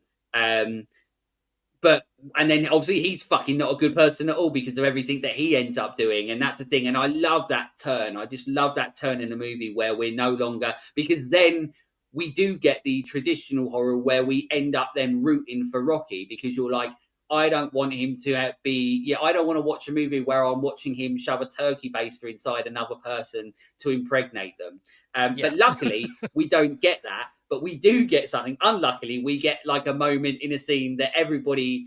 So this is anybody that, and we spoke about this beforehand, and this is something that everybody knows. This is a movie where if you've seen Don't Breathe, it's always known as like, oh yeah, the jizz scene, or the gag scene, or the turkey baster scene. Yeah. But this is the scene in the movie that it's sort of known for. But that's a good thing, because we all know that iconography, once you create any form of iconography within horror, we always know that, like, that's why a movie gets remembered or it does stand out. Like we've already mentioned, this film doesn't get talked about anywhere enough, but if you have seen it, it is a movie, whether you like it or not. It always comes down to that scene. But there is a moment where Rocky does get free, and she shoves this turkey baster right into his mouth, and it goes. It's like you were saying before we came on. It's so visceral, it's so vicious, and it goes so far into his fucking throat. Just talking about it makes me want to fucking vomit. Like just a mouthful of his own jizz. It's fucking gross. I don't know. Can I get taken off YouTube for saying jizz so many times? Is there a limit how many times I can say jizz? I don't know. I'm just going to see I don't jizz, know. jizz, jizz, I jizz, think jizz. if I'm still allowed on there with some of the shit that I say occasionally, I think you'll be fine. I should be all right. Yeah, I'm just going to say, at the end of the day, if it doesn't work, I'm just going to go back to him changing every word we say to jizz, and then Yeah. it'll see what happens. But yeah, like that scene's fucking gross, right? Like it's so difficult to watch. Yeah, I don't like it. I don't like it. No, it's so uncomfortable. That like the beginning and end of this whole situation is uncomfortable. Like when he has Rocky tied up, when he takes the scissors and like cuts the hole in her pants so he can Yeah, impregnate her. I'm just like, oh, when that's happening, I'm just like, oh god, I'm so uncomfortable right now. yeah, And like there's even a moment where like you really think that he's going to succeed yeah. He's going with to do it. Yeah, impregnating her, because I'm just like, oh shit, like they're going through with this, but then they don't, because then Alex comes in and like saves Dave, and then she shoves it down his fucking throat, which is just sweet justice in my yeah, opinion. Like it's yeah. Or literally a taste of salty, his own or medicine. salty. Yeah, it's salty justice. Maybe not sweet. It's salty. Yeah, yeah. Um, but it's fucking gross. It's a real tough watch. But also, like I said, like it becomes about the iconography and what he, once again, like we've said throughout this, with Fede Alvarez being the director that he is, the creative director, the unpredictable director, the visual and aesthetical director that he is, he manages to create a scene that like is just, it's so much that it's too much. For so many people, like like loads of us, like I can watch any fucking horror movie whatsoever, but it's all like, but a moment like that is just too much. I mean, the shit that I fucking watched. I mean, like, the sadness. I mean, come on, there's so much fucking shit that happens in the sadness. And my Yeah. partner literally will not watch it anymore. She watched it and she's like, never again. Will I watch it again? Yeah, probably, because I'm fucked up. But that movie is one of those movies where that's just like up there. But that movie, but even, a scene like this to me is worse than anything that happens in The Sadness, which is how fucked up my brain is. But it's just like the thought of just the whole mouthful of everything, and it's just gross. But once again, because it's created so perfectly, then that's why it's one of those moments that, as I said, when we go "Don't breathe," we remember that moment, and then we all want to fucking vomit. But yeah, so we get that moment, and then that's where the movie continues once again. Like, we just continues to build this tension throughout for the last sort of final act of the movie, where we're wondering who's going to survive, if anyone's going to survive, how are they going to get out. And then obviously, do you know what? Like, if people are listening to this, I'm not going to say whether one or two or whoever survives, how it's going to end. I'm going to leave the ending to anybody out there, just in case people do want to watch it. We've told you the fucking most fucked up bit of it, but Yeah. if you want to know how it really plays out, I'll leave you all to know that, because I like the ending. I don't necessarily like the final shot of the ending. I think that's a bit too lazy. I just think that the whole, without giving too much away, I don't like the fact that it ends, cinematically the way that it ends. It's very much like they're out. We get that one shot of them walking. It's done. The end of the movie. There felt like there was like one missing puzzle piece of that ending for me. But sometimes, like ending a movie like this isn't the easiest thing in the world to do. How do you do it? Like, do you then bring him back and, you know what I mean? And then say like, oh, there he is. But how does he find them? Because he's blind. How can he find them in the middle of a fucking train station or an airport? Like, he can't be sniffing them out, So I think the way that it ends, without going into too much, the way that it ends makes sense for the movie, but there just feels like there could have been one extra thing in there that sort of like cinematically or almost aesthetically could have put it in a little place. Do you like how it ends? Do you think it's all right? I'm okay with it. It makes it feel like, the sequel would be about him going after the survivor in a way, which they don't do, which I think is kind of the smart thing, because like you said, like, how would he even go about finding them? Like, he doesn't Like, have it would be superpowers. yeah, exactly. So it works, and I'm fine with it. Because like there's that one shocking moment before the ending, right before he's killed. Like when the door opens, right? And Oh, of it's course. Yeah, that's right. Yeah. yeah. So like when that happens, I was like, holy shit. Like that's one of those moments where I'm like, I did not expect that. Like I thought, like Yeah. I almost thought we were in the clear for a second. Yeah. Yeah. But yeah, no, I think the ending is fine. It's not a bad ending, I would say. Like I've No. seen way worse endings in movies. And I think this is totally fine. I think like that like last kind of shot, because it's almost like he's looking into the camera almost, Yeah. even though like he can't be, but it's like, okay, I know what you're doing, but like we don't really need that, but it's fine. Like it's such a small moment too. With everything else that just happened, I'm like, I'm not that concerned about it. Yeah, exactly. Yeah, I'm exactly the same as you. It's like one of those things where the ending makes sense for the movie. The way they do it is almost to lead you on a little bit, but also you can't really lead people on too much, because then it just becomes like with every movie you have to, like you mentioned, you have to like suspend your belief. But then if you get to a point where you're like, well, this happened to him in his house and where he is, so now he's been able to follow her everywhere she's fucking gone since without being able to see, you know what I mean? Like, it doesn't really make too much sense. So, and I know that's like a lot of thing as well. When I saw online about this movie, a lot of people were like, they should have done a scene with him like there watching or something like that. And you're like, yeah, but it doesn't. Why? Because it doesn't, like, he doesn't. What's he going to do? He's blind, like, so there's only so much he can do, with the confines of, like we've said, like in this movie where it's all in his house and it's claustrophobic, like you mentioned rightly as well. What's very clever, and it's a really good point that you made earlier on. Like, if his dog in that scene wasn't doing the barking and wasn't going after Rocky, well, then he wouldn't have found her in the car. He wouldn't have found her at Yeah. that moment. It's only because of the barking. So that's a really clever point that you made earlier on, because it really leads into the ending as well, where it's just like, well, how much can he do, or how much do we want this character to be able to do? Yeah. So although the ending for me, it's like one of those things where it felt a tiny bit rushed. It's like, well, what more can you do? Like he's done. There's no point in Yeah. elongating it. Yeah, I mean, yeah, at the end of the day, yeah, it is what it is. And like, yeah, there's only so much you can really do with that. Like, and I think I'm glad that they didn't have him like standing at the station or whatever, because like, yeah, we don't need that. I'm like, this is fine to end it the way it is, because I mean, with everything else we've just been through, we don't really need anything else other than what Yeah, we got. I absolutely. feel like that was kind of just like a good way to end it.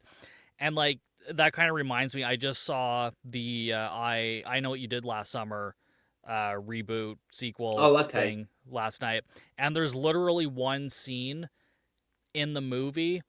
Have you ever seen Fantasy Island, the Blumhouse Fantasy Island? I think I have. Is that the one that's got like quite a big cast? Is it Chris Hemsworth? No, is it, or is that a different one? I can't remember. There's someone. There's a film that's like where they're on an island, but there's like Chris Hemsworth and people like that in it. But that might not be it. I can't remember Fantasy Island. I could be wrong. No, it's got Michael Pena from the Ant-Man movies, and what's her name? I think she was in like Truth or Dare as well, another Blumhouse movie. But either way, there's one scene in that movie that is literally just for the audience, because it Oh, actually okay. makes no logical sense in terms of the story itself. And there's a scene in I Know What You Did Last Summer, and I'm waiting for more reviews to come out because I need answers. I'm hoping somebody can break this down and make sense of it for me, because as far as I'm concerned, this one scene is in the movie just to throw the audience off, but like in the context of the story, it makes so little sense that it's just confusing. And I feel like if you put a scene like him at the station looking at them, that's the sort of thing it would Yeah, do you too. It get would that. make so little sense, and then it's like just for the audience, and we don't need that. So I'm really glad that they didn't do that, because there's too many movies like that. Like I said, like Fantasy Island, the new I Know What You Did Last Summer, just totally illogical scenes that like break the whole plot away. Like it just makes it all make no sense whatsoever.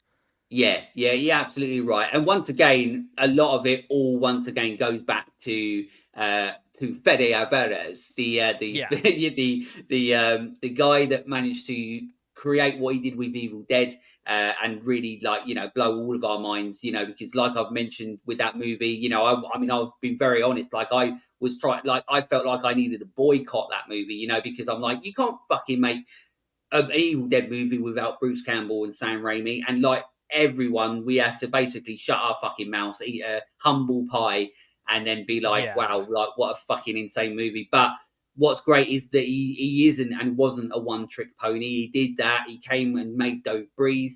And with Alien Romulus, as I said, I wanted it to not be what it was. The second half of it was not what I wanted it to be. I think it was so fresh and creative and brought something new to Alien at the start, and then once it hit that one moment, that's quite a divisive moment. I won't say in case people haven't seen Romulus, but something happens in it with a big character of what Alien series is, and from that point onwards, it just almost felt like it lost a lot of its creativity of trying to create something new. It was constantly going back to what we've seen or the past, but also not doing it in a good way, like the monster thing that we get in the end, which is essentially like what we already saw in Resurrection, yeah. but looks a million times better in Resurrection. Like it looks fucking weird in Romulus. It looked way better in Resurrection, and even at the time, I was like, that looks fucking weird.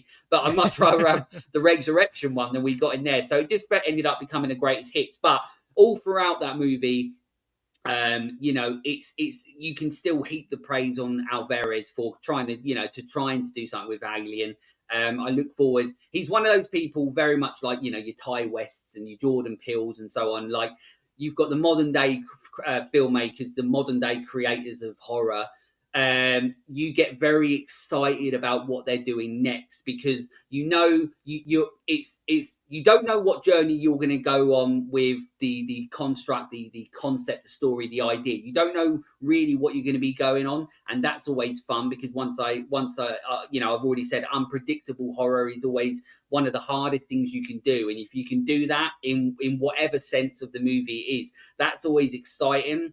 But the fact that just the three people I've mentioned there are all technical masters of cinema as well, that whatever they're creating, whether you look at Ty West movies, they're all so different, but all, like cinematography and aesthetically, they're so different, but they're also like done in such a masterclass way.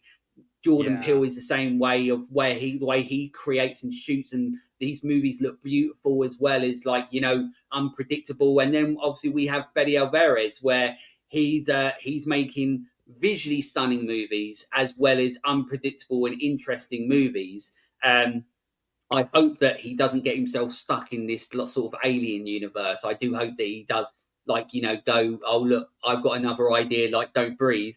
I hope that he sticks to trying to create something like that a little bit more. That would be really nice.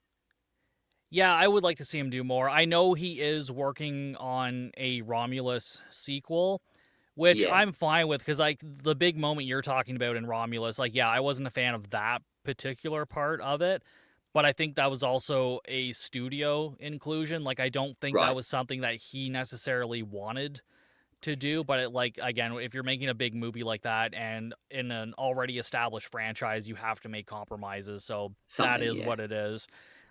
It does look better on the Blu-ray. They went back and fixed it a little bit, so it does look a little bit more acceptable. Just on the Blu-ray though, like the streaming ones all look the same as the theatrical, which is whatever. I don't understand it. But yeah, I'm really excited to see what else he does, because I think even with a Romulus sequel, I feel like, okay, he made us, like, as much as it's divided people, it was a successful movie. Yes. People want more Alien. So, like, I think it might actually give the studio to be like, hey, you can have more creative control on the sequel than you did on the first one, because, like, we see what you can do. So go for it and do it. And as far as other directors go too, I would also throw in Robert Eggers into the equation. I know his movies aren't necessarily for everybody, but like, he does have a very unique visual style for like each individual movie too. Like, it's not just like overall his movies all look the same. I mean, you go from like The Northman to The Witch to Lighthouse, like to Nosferatu, like they all feel and look a little bit different from each other. Which is kind of, again, like Fede Alvarez. Like, Evil Dead isn't like Don't Breathe, and Don't Breathe is not like Alien Romulus. Like, they all have his style to it, but they don't feel the same. They're all very different. And I think that's what makes him, and like all those other filmmakers we mentioned, like Jordan Peele, and it really sets them apart from a lot of different people, because they do have a certain style, but each movie is so different from one another that you don't necessarily just feel like you're watching, oh, it's just another Fede Alvarez movie. Oh, it's just another Jordan Peele movie. And I know some people would probably disagree with that, but I don't know. I like all of his movies. And like I said, I think they're all each individually different. And so, like, seeing what they come out with next is always exciting, because you know it's not going to be exactly the same as what we got from them before. It's going to be something totally different. So that's why, I'm definitely excited and hoping that Fede goes back to doing other movies too outside of the Alien universe, because I think he has like a ton of potential to create some more iconic like horror movies. Yeah, absolutely. Because, we are in a moment where, and it's always going to be like this, and I talk about this quite a lot when it comes to filmmaking, where the accessibility to be able to create movies is getting obviously so much more accessible. It's getting so much easier for people to create movies, which is great, which is absolutely amazing. But the problem is when you make things easier, the harder parts of what they are forgotten. And that's why what I find a lot now is that, and that's why I always latch on to directors like we've mentioned, like your Fede Alvarez, like Ty West, who obviously is constantly making original movies. He hasn't gone to a franchise or anything like that yet. Obviously, well, he made his own sort of franchise in a way, but he hasn't sort He of did do Cabin Fever too. Oh, you're right. He did do Yeah, Spring Fever, which also, yeah, I mean, that's not a fucking good movie. Like, I watched it, and it's okay. And do you know what? There's actually his sort of creativeness to this. Like, I like the fact that he made a very different movie. yes, Do you know what? I'm going to take back what I said. It's not a really bad movie. It's just, it's not a great movie, but it's definitely like if you're, because I think that that came out either the year before or the same year as House of the Devil. And what's right. insane about that is that obviously House of the Devil for me is like one of the best. I mean, it's my favorite Ty West movie. We will talk about Don't Breathe in a minute, but that's one of my favorite Ty West movies. But what I Yeah, love about it is that it's one of my favorite or one of the best depictions out there of somebody that absolutely nails the aesthetic of what it's going for. Like when you watch House of the Devil, you do genuinely feel like you're watching a movie of the past.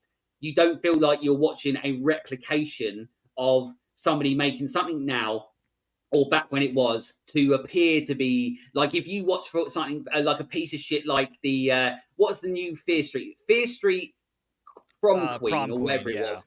It was fucking awful, but it looked like everybody was in cosplay. Like it looked like everybody were like everything, and the music they were playing were like was purposely like it was a shit movie.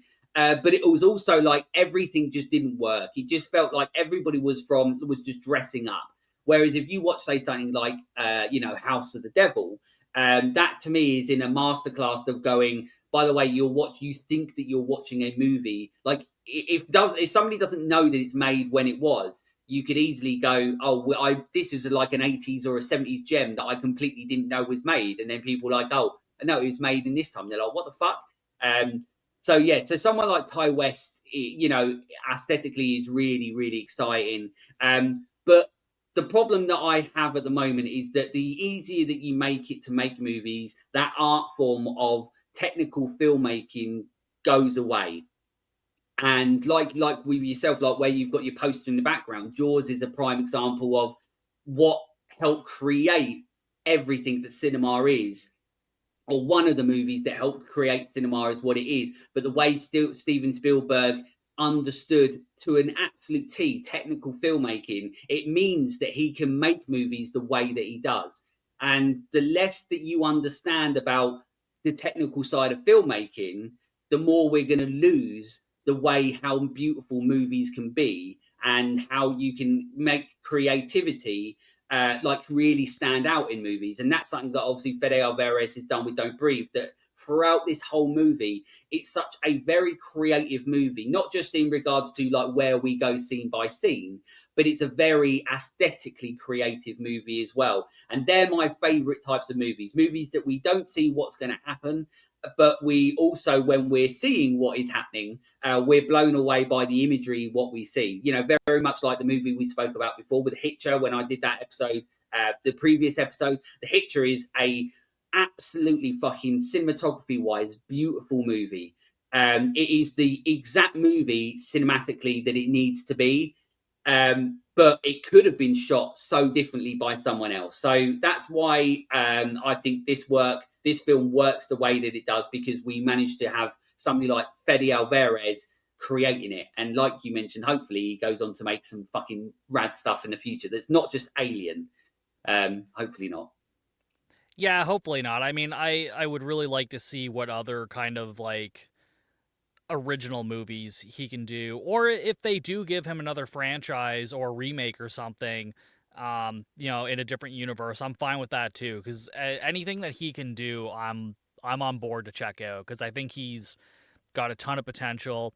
Um, but I think more original filmmaking from him would be really interesting to see.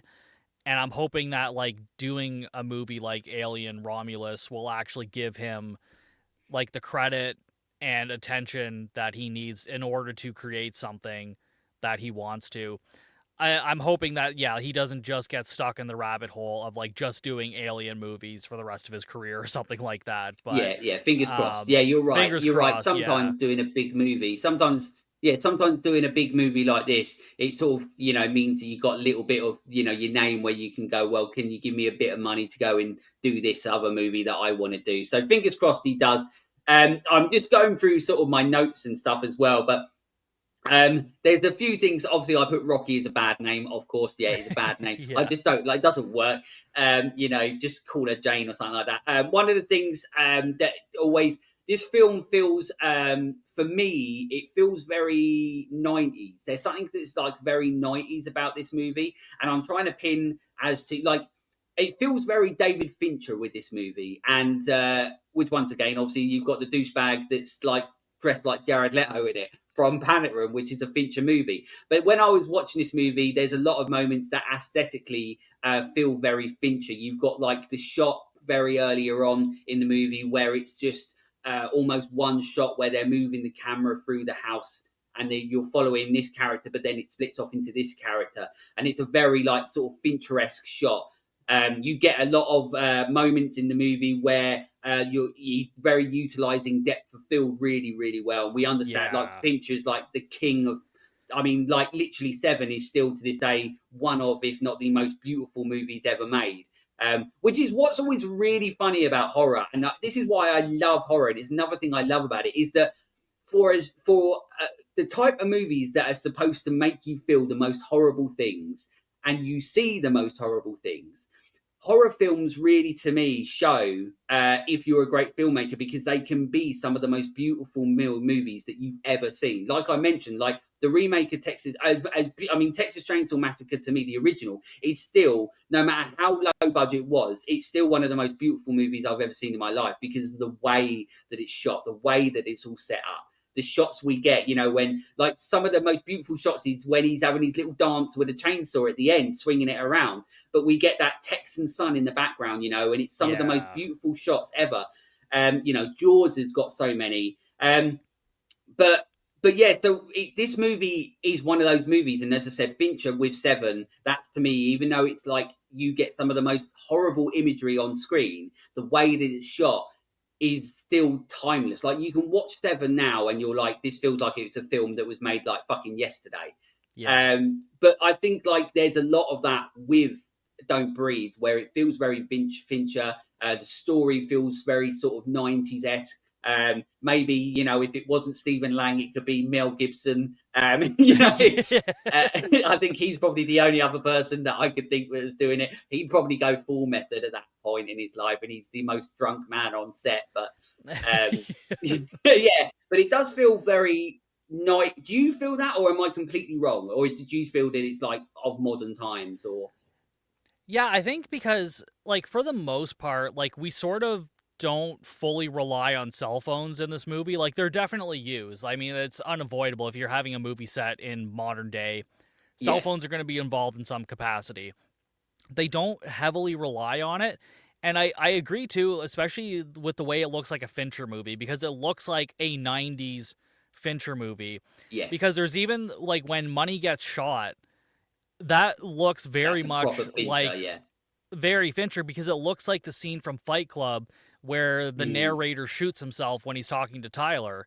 It looks very much like that. So I feel like, I haven't read any trivia on this movie really, but I feel like Fincher was a huge influence on this movie because his fingerprints are all over. Like from the way it looks, it's basically like Panic Room meets some other fucked up horror movie. Like, but in a good way. Like it feels like the way Tarantino takes inspiration from movies. Like he'll take like the basic idea from something and then he'll make it his own and put his own twist on it. And so I would say like Don't Breathe kind of feels like his interpretation of Panic Room in a way, and has a whole new twist on it, which is fantastic. Yeah, absolutely. Well, I'm glad you see that as well. I didn't know if I was going to be the only tool that didn't for that. Especially the cinematography, though. Like the cinematography is very Fincher-esque. Like you could have told me that like they used David Fincher's cinematographer, and I'd be like, that makes a lot of sense to me because that's kind of what this looks like, but in like the best way possible. Yeah, exactly. Like it's not like there are sometimes when you watch movies and you're like, this movie is definitely trying to be something else, that you're very like you know what that movie is, and you get it, and it's trying to do it so much. But we don't breathe.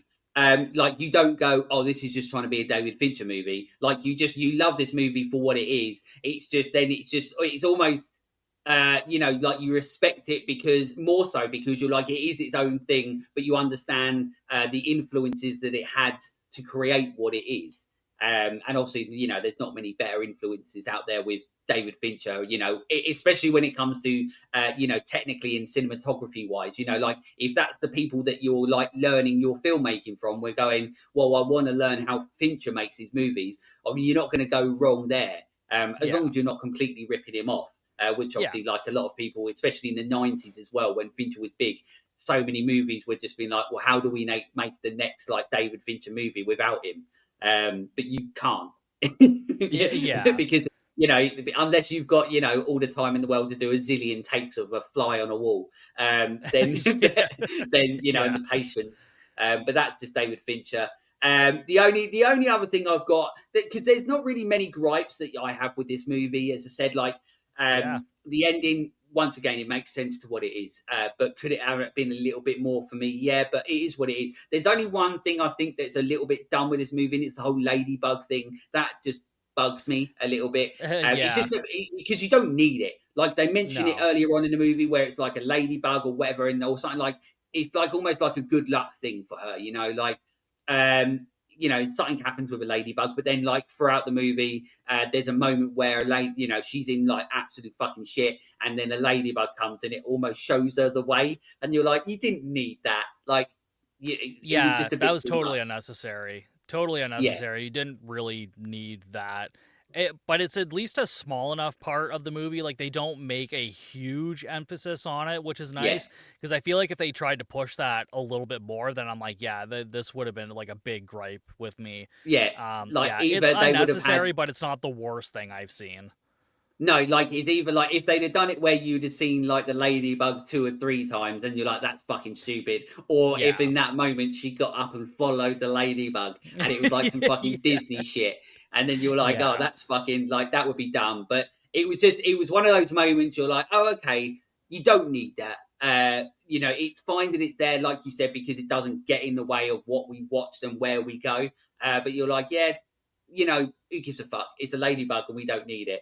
But other than that, like, the only other thing that I've got here that's, that we haven't really spoke about, but we have, is the fact that the movie does genuinely get better and better as it goes on. It's not like a movie where you're like, oh, take this out, or like there's not a moment in it where I switch off. Like you can't switch off in this movie, because it's just like as soon as this bit happens, then we go to this next bit, and then this next bit happens, and then we go to the next bit, and then before you know it, once again it brings in the unpredictable side of it, where you're like, oh, now you're outside. And then when you come back inside, you're hit with the jizz cannon. Like it's just, it's such a very well made movie from start to finish. We're on a journey with people that aren't very nice, who are robbing somebody that you feel sorry for, who then you end up not feeling sorry for because they're a piece of shit. But then you start feeling for the people that were originally the piece of shit. And then at the end as well, you're like, actually, I don't feel fucking for anyone. All I'm happy with is that the kid is probably going to go surfing and have a nice life. Yeah, that is probably the best part. They don't have to deal with their shitty fucking mother anymore. So that's something at least. Yeah. So it does have like a happy ending, so to speak, in a way. Yeah, you could call it. Even though everybody apart from the kid is a piece of shit. The dog survives, which is great. If only they'd have taken the dog with them at the end. That's what they needed. They needed to take the dog. Like, they could have given them a nice little treat, and the dog at the end comes with them, and then that would have been lovely for the little girl. Now I want that to be the ending. Now I wish that they would have gone off with this dog, with the girl. That would have been the perfect ending for me. That's what it was missing. Just this giant, menacing dog, but he's as cute as anything, and he goes off and lives their life with them. That's the ending that I wanted now. That's what it should be. Someone needs to go and CGI or put in a picture of that dog for me at the end, and then I'll be the happiest man in the world now. That's all I needed at the end. And I knew I was missing something, and it was the dog. We need that more would have been a great. Yeah, absolutely.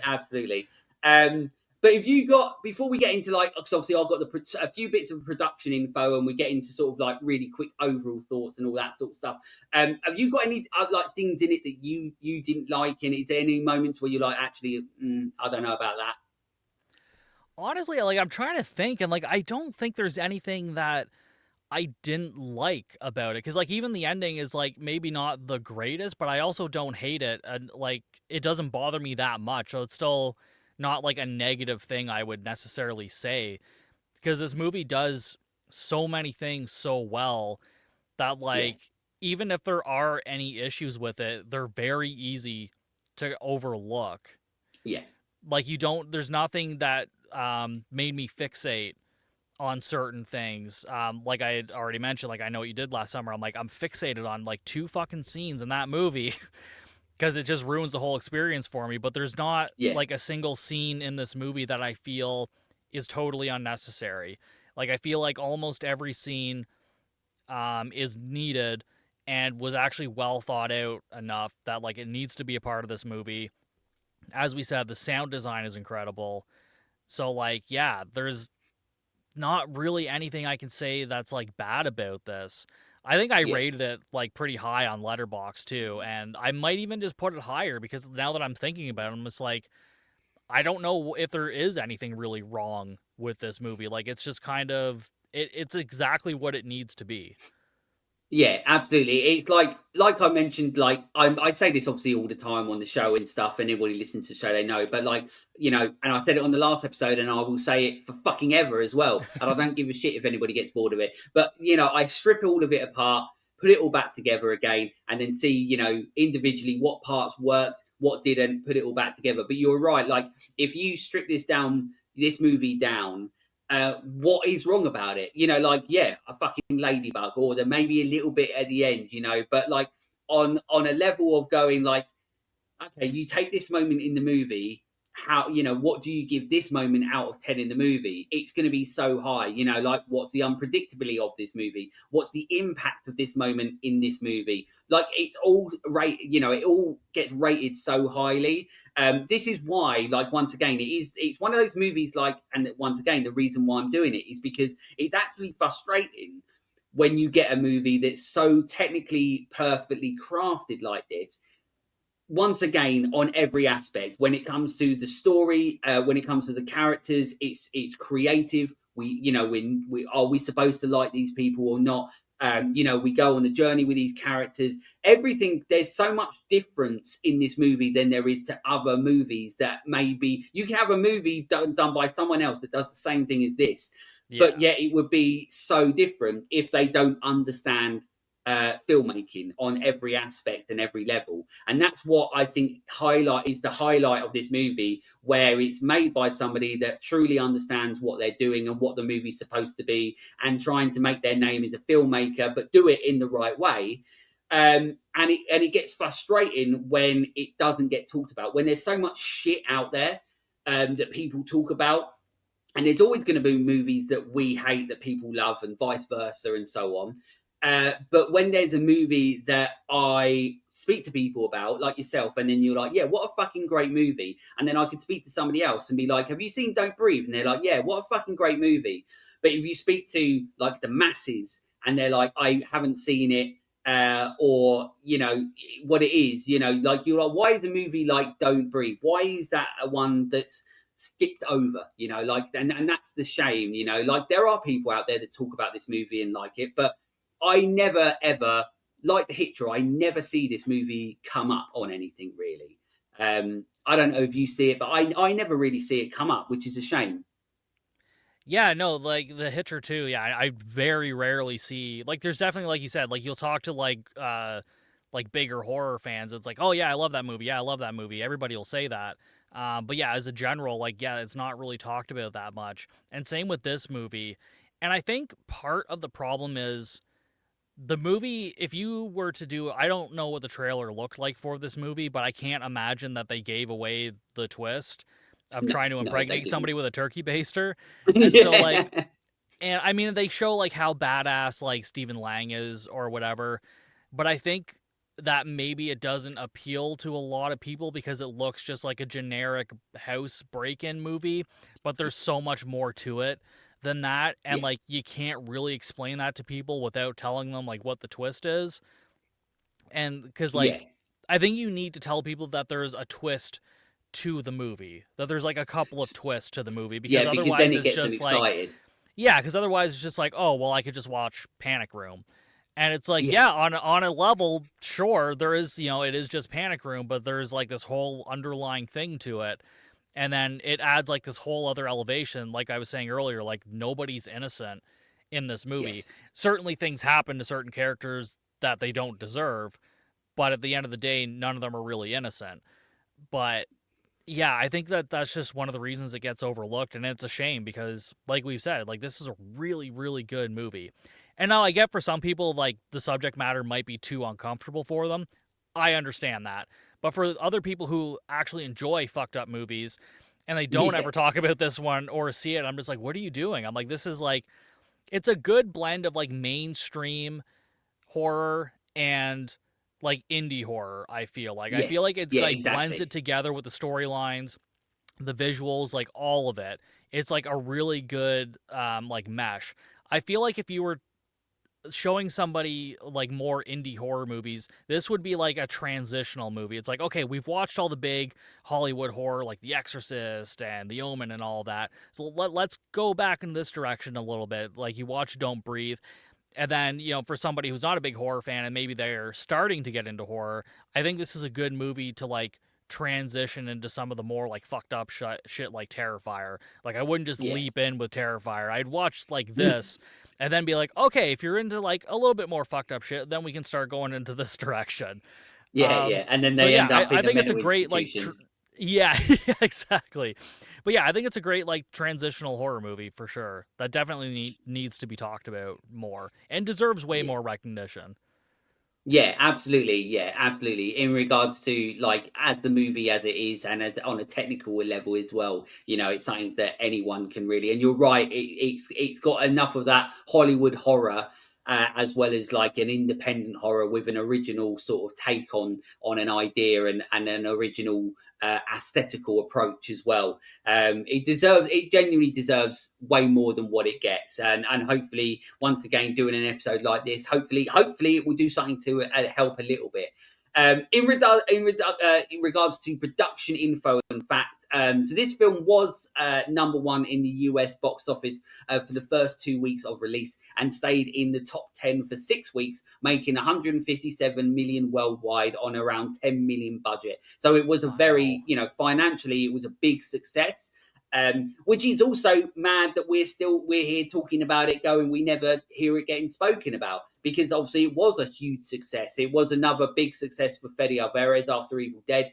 Number one at the box office. So it's another thing you can't really take away from the movie for being a success. But it's but also this does feel like a timeless movie to me. So it's just weird. It's weird how it doesn't get spoken about as much as it should. The the accompanying the hair that's a part of the content of the turkey baster was director Alvarez idea, Fede Alvarez. So basically, in that scene with the turkey baster, it's just fucking gross. There's bits with hair. It's all Yeah. dripping. There's things in it. It's gross. He said he cut it from the assistant director's head and he planted it there and felt it added to the realism. Thanks, It Fede. does. Like, Yeah. I like, Mission thanks. accomplished. Yeah, exactly. Yeah, you can imagine him just like he strikes me as the type of person that's on set, like laughing about it, and while we're Yeah. sitting at home, like gagging, like Yeah. about it. Um, Yeah. Stephen Lang wore contact lenses that greatly restricted his vision, particularly in low light. The other actors in the scene taking place in the dark, they wore lenses that made them look like they had dilated pupils, but also greatly restricted their vision. So you can see, once again, it's just a Oh. very clever element of filmmaking, because in that scene you can see where their eyes are like black, their pupils are black and they're Yeah. all dilated. Once again, and they're going around, like they're in the pitch black, it's just, once again, it's clever. It's clever filmmaking. It just goes to show that he knows what he's doing, even to the minuscule little moments and the ideas. And then the last thing that I've got is this is actually something that I'm not saying that I'm the only person in the world that knows this, because loads of people will, obviously. But one thing, when I watched it on this time round, I noticed that when Dylan, I call him Dylan because that's the guy from the Wallows, but I can't Yeah. remember his name in the movie. He's looking at the laptop when he's looking at the address of where Stephen Lang lives. And there's a headline on the side of the on the laptop, on the thing, the article he's looking at, where it says that the police charge an illegal immigrant in double homicide. Well, the blurred image is Fede Alvarez, so it's Oh, just a okay. picture of him with that thing underneath it. So that made me laugh. I'd never noticed that before until I watched it last night, and I went back and I was like, I'm pretty sure that's him. And it's a blurred image, but you can tell that it's him. It's like one of those little That's things pretty where cool. directors love to put themselves into movies, and that's the way he did it in this. I don't know if he's in any of the other movies, but that's him in there. There we go. So that's some production info and facts. Before I go into the your first time segment where you send me over your horror movie memories, very quickly, what were your overall? We've gone through it pretty much all, but what are your overall thoughts on the movie? Just like really quickly. I mean, overall, I would say this is like almost a near perfect movie experience. Yeah, And it's an hour and 28 minutes including credits. So like it's not even a long watch. It's exactly as long as it needs to be. It The acting is great, the sound design is great. Like I think, like we've been saying, like from even just a filmmaking perspective, like this movie on a technical level is so well done that it deserves to at least be talked about on that level. So even if you're not a fan of the context of the movie, like you have to admit the sound design, the camera work, yeah, all of it like looks good. There was never a moment in this movie where I'm like, "Oh, that CG looked bad," or like this stunt looked bad. Um, like it did everything so well. Like there's a scene where he falls on the glass window or the glass like skylight and it starts breaking. And I'm like, that's a lot of that's probably CGI, but like it looks fantastic. Like yeah. it It looks looks really really good. well done. Um, so yeah, like overall, this movie is just incredible. It's an incredible horror movie. It's a great take on a home invasion genre movie. Because I mean, we've seen lots of home invasion movies. I mean, like The Strangers is a home invasion movie. This takes like the home invasion idea and kind of flips it on its head and gives you something a little bit different.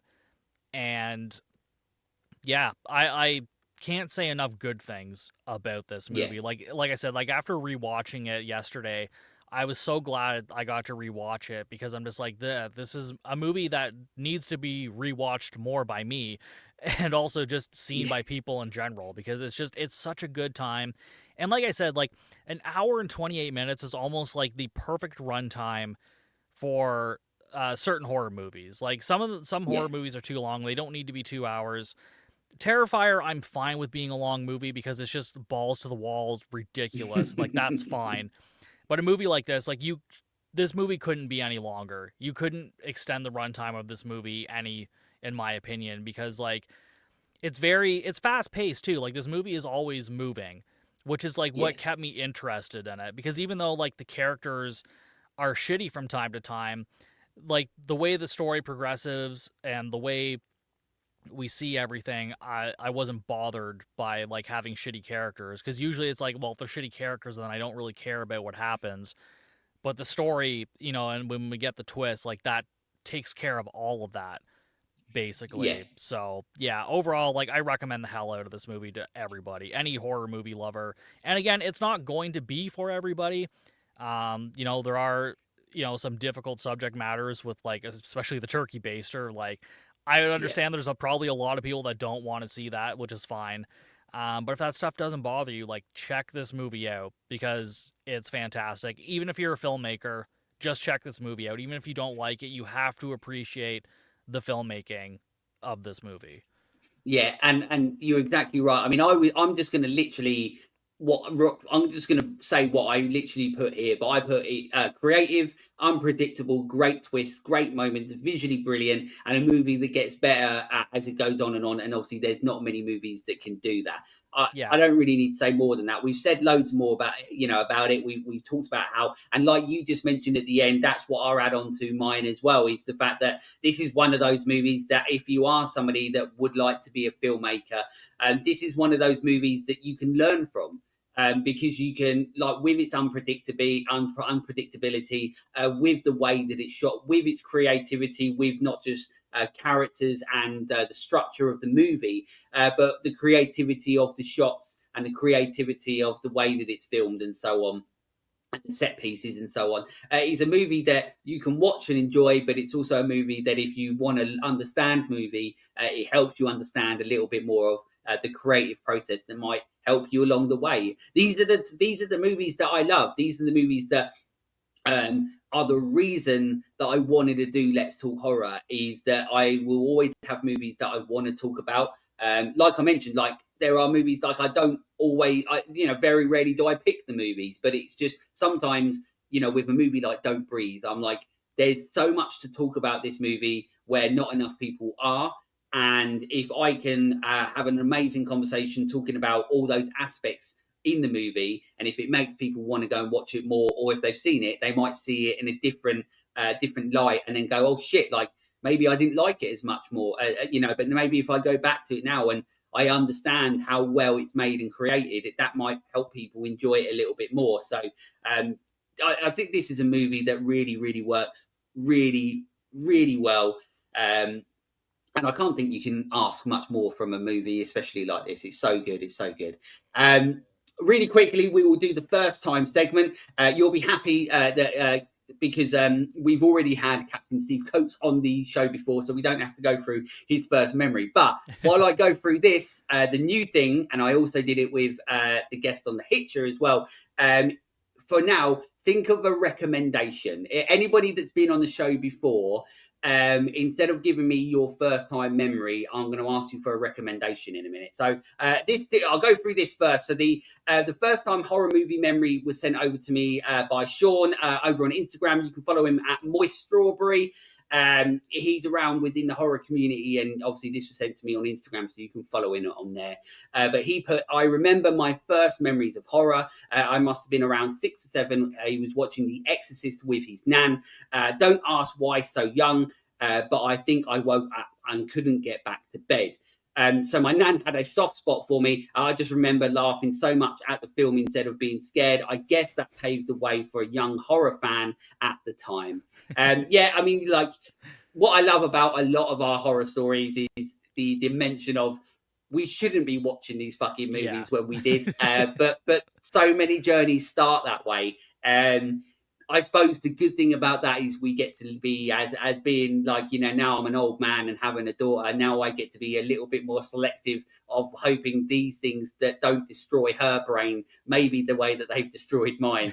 And we can be a little bit more selective. It's one of those things that maybe we've gone through it the way that we have, so we can then be careful about what we do with our kids and so on like that.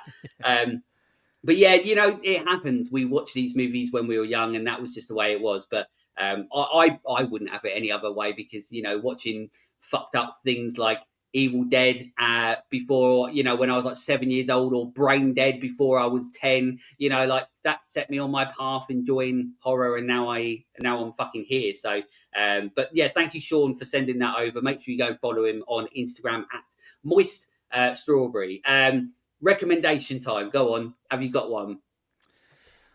Recommendation. I've seen so many movies this year too, especially in theater. But actually, you know what? Just to stay on brand with myself, Dangerous Animals just recently came out with Jai Courtney. I never thought I would be excited to see a Jai Courtney movie. He is absolutely fantastic in Dangerous Animals. The movie itself is really good. I think any criticism that has been coming from or about the movie is people are going into it expecting it to be a shark movie where the sharks are the villain. But I think if you pay attention to the trailer, that's not what the movie's about. Like, Jai Courtney is a serial killer who feeds people to sharks and then films it. So, and a lot of people are like, oh, that's kind of like Shark Night. And I'm like, in a way, I'm like, yeah, he's filming it, but he's like filming it for himself. Like, he's not selling these tapes to anybody. This is just for him. Like, he is just a crazy psycho. Mental crazy bloke, yeah. Yeah, exactly. And he is so good in the movie. And I, again, never thought I would be saying those words come out of my fucking mouth, but he is so good in the movie.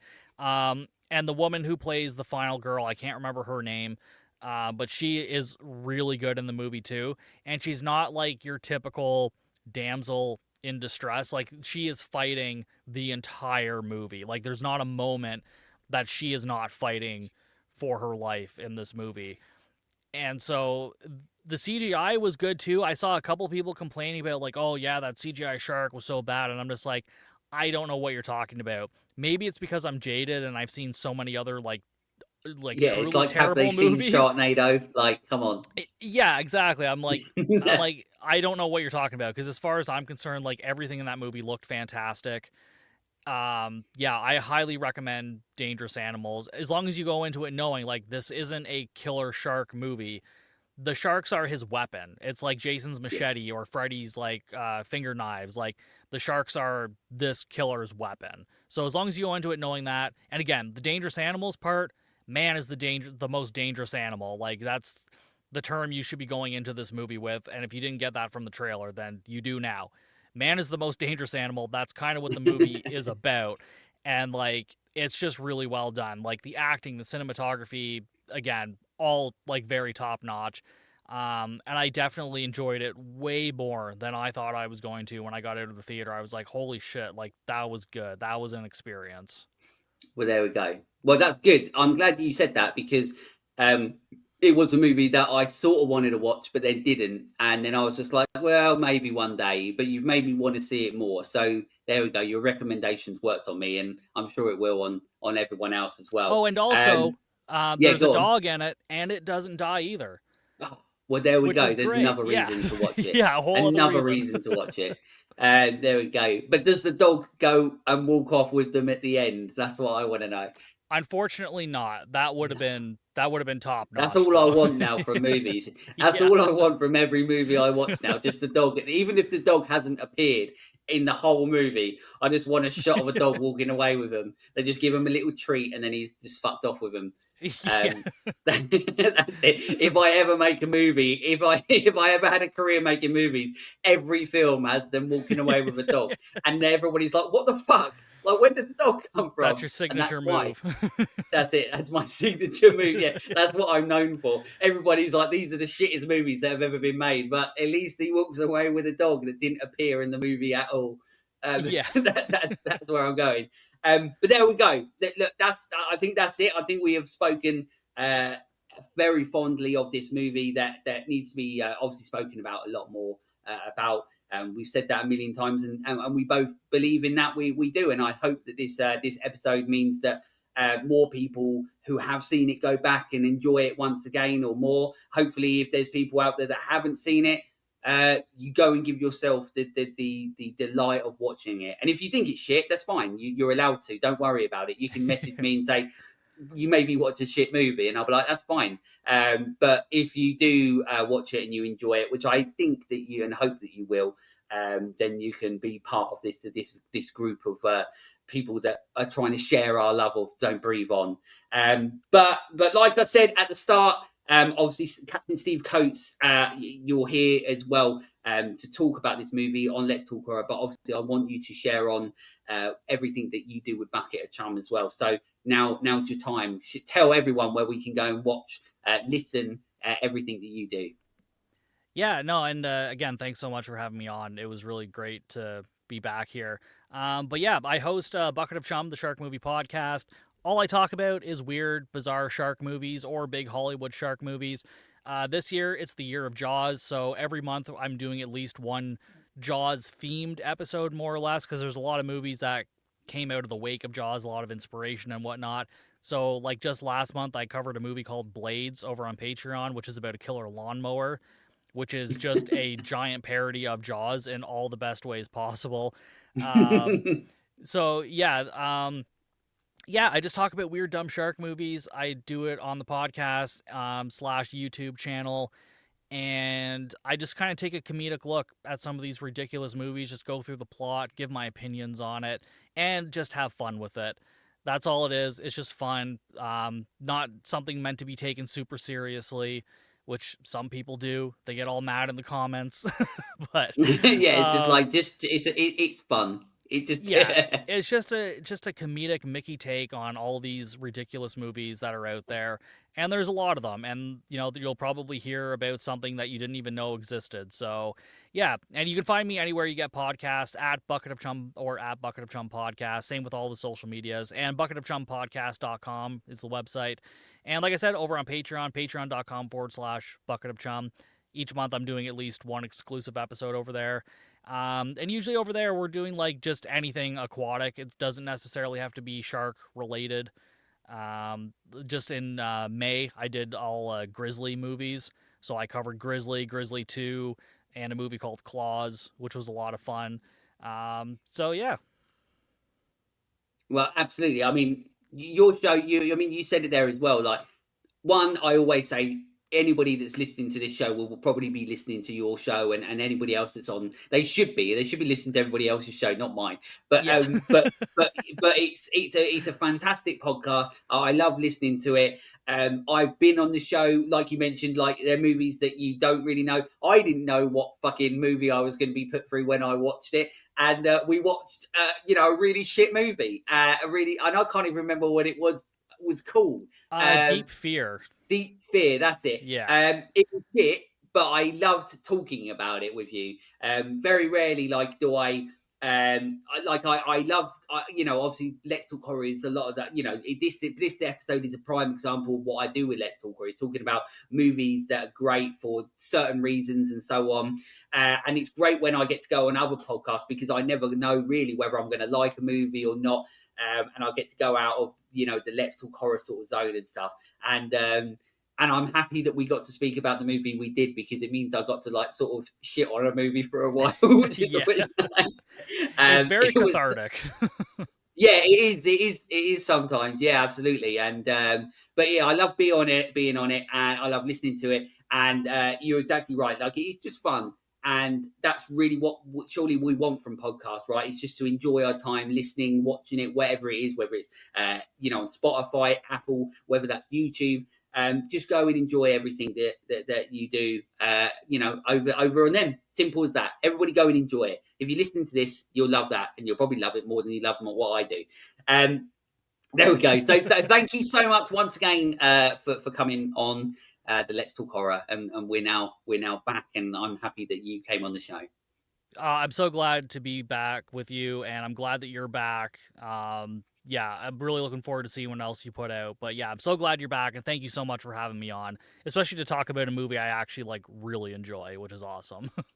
Yeah, absolutely. It is a perfect movie for Let's Talk Horror, and I love the fact that we've been able to have a proper deep dive into everything about it.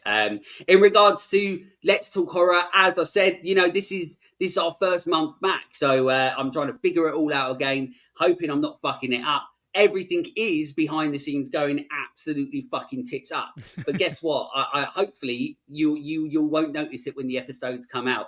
But yeah, we are back now.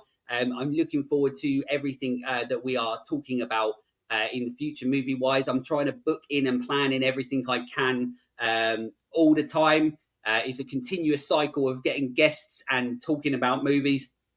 And as I say, I'm very excited about what is happening next. So as I say, thank you so much for everybody that's been on this journey with me so far, that's stuck with me.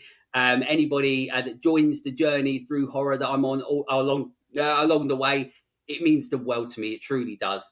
And you beautiful chuds, you creepazoids, all mean the world to me. Other than that, you got your Instagrams, you got your TikToks or X's or Twixes, whatever it's fucking called. We're on them all. Instagram is sort of the main one. Make sure you go and get subscribe to our YouTube channel. That is so important to all of our YouTube channels as well. That's something that's very, very important to us. Really helps us out But I don't really talk too much about that shit because I don't really understand YouTube, and I'm old and miserable, and I don't really fucking get it. So, but yeah, you know, to all of you out there still on this journey through horror with me, with Let's Talk Horror, it fucking means the world to me, and I'm happy to be back, and I can't wait to continue Let's Talk Horror. So we call it a day there because I don't really know what else to say. But until next time, stay creepy, fuckers.